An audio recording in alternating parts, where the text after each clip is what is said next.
All right, families with school-aged kids, you've officially passed the midpoint of summer. There's a chance you've been hearing the words, "I'm bored." I know my parents remember I said that all the time growing up, more and more after the camp schedules have winded down. But could boredom actually be a good thing? CEO and president of the Children's Museum at the Low Country, Karen Coltrane, is bringing us some research this morning that says it is essential. Good morning to you, my friend. Good morning. Good morning. Thanks for having me. Great. Well, I know you've been here for a little bit this morning. We are certainly not bored here in this studio this morning. No, this has not been a boring morning. No. It's been Very busy. a lot popping and happening in here. So, we've all enjoyed several of the food segments, Definitely. even if we weren't on camera. So. Exactly. Well, again, a lot of parents are hearing, "I'm bored." Is this a good thing? Can you explain this? Yeah, boredom is not a bad thing. Okay. And, I will admit, my generation, I guess that raised your generation, you were the generation that was, tended to be scheduled very heavily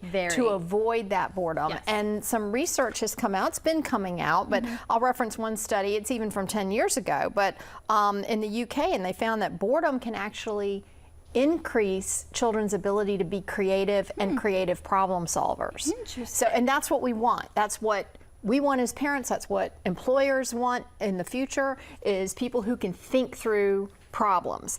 And being bored makes a child do that, and you think about it.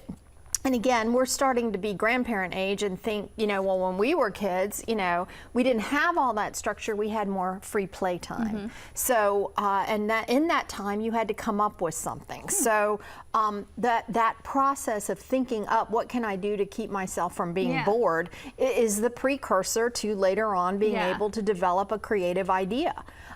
So we want to encourage that as parents and grandparents and the children in our lives. So boredom is actually okay, because they're not really saying I'm bored. They say, I don't know what to do next. That's what they're telling you when they say I'm bored. So we should resist the urge. And I wish I'd known this research when I was raising a little one, because my go-to would be, well, you could do this and you could do this and you could do this. And I hear parents saying and doing that. It's very natural. But if you can resist that and flip it and say, well, what could you do? If I open this drawer of pans, what could you build with it? Or I say, hey, what if you were stuck in the room and you had to come up with a game with what's in the room? Now make sure there's nothing you don't want broken, but those kinds of ways to kind of reposition the boredom and make it their boredom to have to figure out. I like that. And the figuring out is what we're trying to make happen. Doesn't really matter what they figure out, it's the process, because that is, again, early stages of being able to look at a problem or look at a situation and go, what could I do with that? Yeah, exactly. So you have 3 pieces of advice that you say parents should get into their vocabulary. Yeah, because you're going to hear as a parent, there's nothing to do, right? Okay, so first of all, just let that hang there. We as parents, like I said, want to rush in and kind of fix those issues. And I see it on the floor of the Children's Museum. A child will stand there for a minute and parents can't leave that alone, and they want to get in and go, well, here, come over here and do this, or come over here and do that, and now it's adult-led and not child-led. So if you can resist the urge, let it be. The second one would be create a boredom basket or a boredom box of items that are real open-ended. And we do this in our art studio. It's just a wall of baskets full of just yarn. We're so grateful to people who donate all their, if they decide to buy a bolt of material and one day never made the outfit, then we'll take that and our volunteers cut it all up, and just scraps of material, yarn, toilet paper rolls, egg cartons, all those kinds of things that would be maybe sitting in your recycle bin.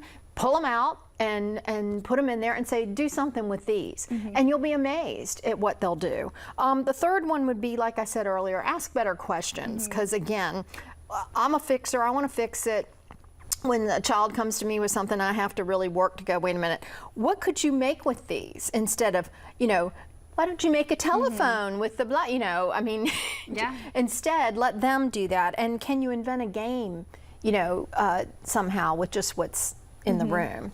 So those are the types of things I would encourage parents at this point in the summer, because I know you're getting ready to hear it, because everything new and novel about summer is kind of worn off, but we don't want to think about school quite yet, going back to school. So we're in that period where you might be having this challenge. But keep things open-ended with child's play in mind. And of course, always go to the Children's Museum. If you really just don't want to deal with the boredom, go to the Children's Museum. Well, you guys always have something fun going And on. our exhibits are designed Yeah. specifically like we're talking about to have it be open-ended so that kids play with it differently every time they come. Exactly. So many great tips as always from you, Karen. You're the best. Now we got to get you more of that food. That we got. No, please.